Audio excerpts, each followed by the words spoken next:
Welcome to Amit Shakil 5858 War and Love Report. I am Amir. Yevgeny Prigozhin, whose supporters don't know where it will take place. Millions of drivers in London now face a minimum charge of £12.50 a day if their vehicles do not meet minimum emission standards.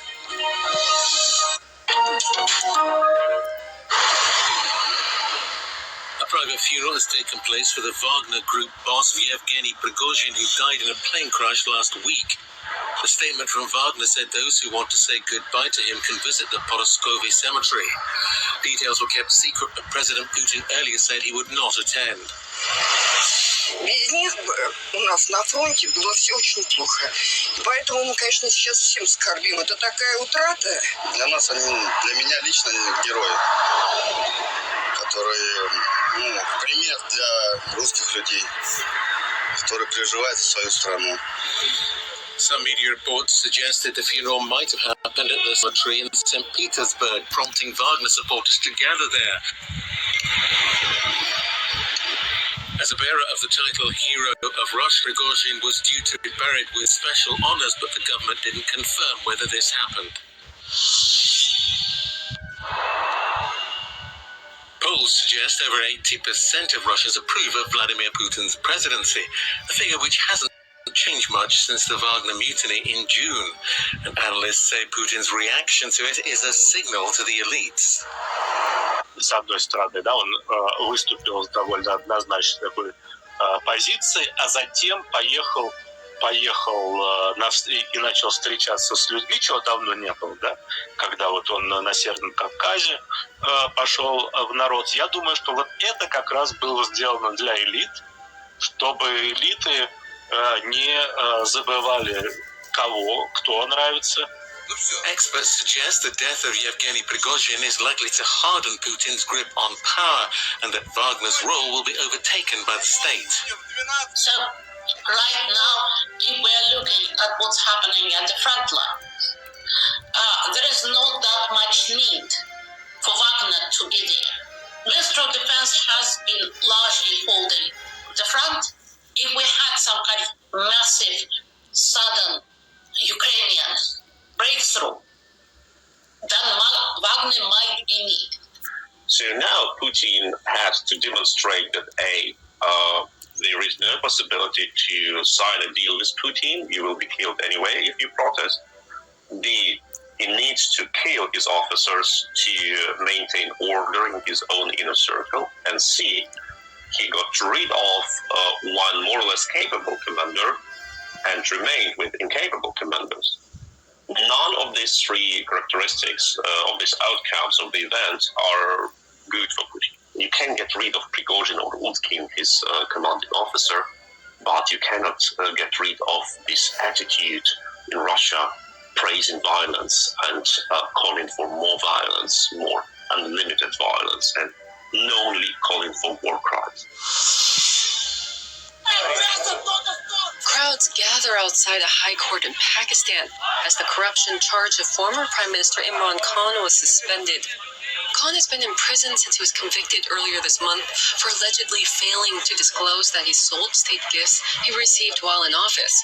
The court also granted Khan bail, but it's not immediately clear if he'll be able to walk free, since he is also facing other charges.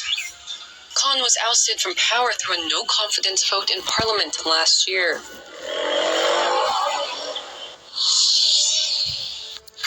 Prank calls, stone throwing at Japan's embassy, and the country's schools in China. Those are just some of the acts that Japan is calling on China to prevent. The wave of what Tokyo has described as regrettable harassment comes after Japan started releasing treated water from its Fukushima nuclear power plant. China is just one of Japan's neighboring countries that have heavily criticized the move and has even banned seafood imports from the country. But despite the backlash, Japan insists that its decades-long wastewater release plan is safe. A powerful earthquake and two strong aftershocks have rocked Indonesia's resort island of Bali, causing panic but no immediate reports of damage or casualties. The epicenter of the 7.4 magnitude quake was in the Bali Sea. Officials said there was no danger of a tsunami, but warned of risks from aftershocks. But many people rushed out of their homes and hotels before being reassured there'd be no tsunami. The quake was followed by aftershocks of magnitude 5.4 and 5.6 in the Bali Sea.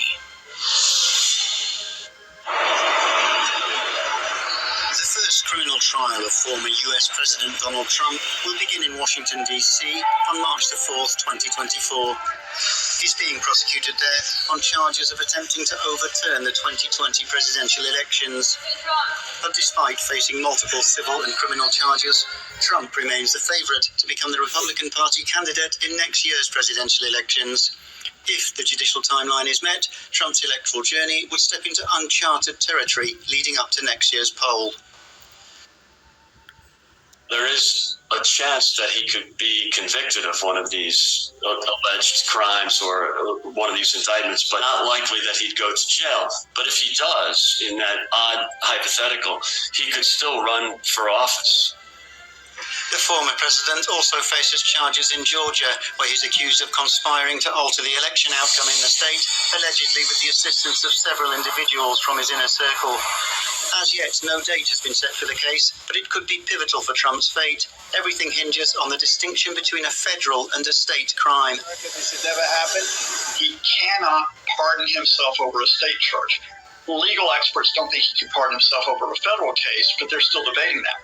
There's no question that he has no power over the states to do that. So Trump, in other words, can't manipulate the legal process in Georgia using presidential executive power, which is why the fact that he faces hundreds of years in prison on these 13 felony charges in some ways is more serious than the hundreds of years that he faces in the 3 other indictments. Trump's agenda for 2024 is piled high with lawsuits, both criminal and civil. But despite the serious accusations against him, all of which he denies, they've barely made a dent in his image in the eyes of his Republican fan base. Yes, he can run for president, but could he actually go into the White House for a second term if he was elected? That, like so many things with Donald Trump, is unprecedented territory. U.S. President Joe Biden and Vice President Kamala Harris met with the Reverend Martin Luther King Jr.'s family at the White House on the 60th anniversary of the March on Washington. That's when King delivered his famous I Have a Dream speech at the Lincoln Memorial. He was assassinated 5 years later. This weekend saw thousands reenact the march. The 1963 protest is considered one of the greatest and most consequential racial justice demonstrations in U.S. history. Motorcycles, cars, and trucks. Hundreds of demonstrators took to the streets of Colombia's main cities on Monday to protest against the price of petrol, which has increased 50% in a year. The government led by Gustavo Petro, the country's first left-wing government to favor a transit to green energies and clean up the huge deficit of the Fuel Price Stabilization Fund. But the price hike has hit the people's pockets and is proving a burden on cab drivers and small businesses. Porque estamos aburridos de lo que nos está pasando con el tema de la gasolina, una gasolina tan costosa, un parque automotor que ya tener un vehículo es un delito en este país. Que si quieren robar, que roben a los ricos, pero al pueblo que lo dejen trabajar. Truck drivers have warned if diesel goes up in the same way, they will not be able to continue working. The protest comes as anger with Petro's administration grows a year after he took office, promising to reduce poverty and bring about peace with the country's remaining rebel groups. A live parasitic roundworm has been pulled out of a woman's brain in Australia while it was still wriggling. The stomach-churning discovery was the first time a worm of this type has been discovered in any mammal, including humans, as they are usually found in the brains of snakes. If you think of the human brain, which is, quite big but not huge, and this worm was 8 centimeters long. And it was alive and wriggling when our poor but very skilled neurosurgeon took it out with some forceps. One theory is that the woman was infected after foraging for edible shrubs near her house. The 64-year-old is being observed by doctors in case the worm had left behind eggs, potentially causing further trouble. The UK capital's plan to reduce pollution from vehicles, known as the ultra-low emission zone, has been enlarged to cover all of Greater London. Most petrol vehicles built before 2006 and pre-2015 diesel cars are now charged £12.50 a day for driving into the zone in which 9 million people live. For too long, the poorest Londoners have been impacted by mass car dominance, where cars have been put right at the very top of policy infrastructure. And this is a way of starting to roll back. We know by 2030 we need to reduce our car use by at least 25%. And ULEZ is just one small step to help us get there. But not everyone is impressed with the expansion. So, going forward, I'm not earning any money to be able to pay the charges, to be able to go to uni. I will not be able to go to work because of the ULEZ charges. I will not be able to travel to my doctors at Brompton Hospital because immediately as soon as I leave my house, I have to spend £12.50 for ULEZ and another £15 for congestion charge. Political observers say the decision to expand the zone in an era of high inflation could make it a crucial issue in next year's London mayoral election.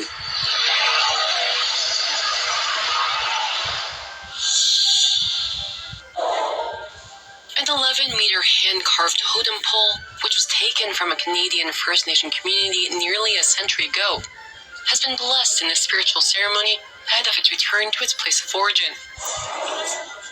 The House of Nisga'a pole was put on display in a museum in Edinburgh, Scotland in 1929. Nisga'a Nation representatives pleaded for the pole's return after it was taken without consent, before being sold to the museum by a Canadian anthropologist. And it's now going home.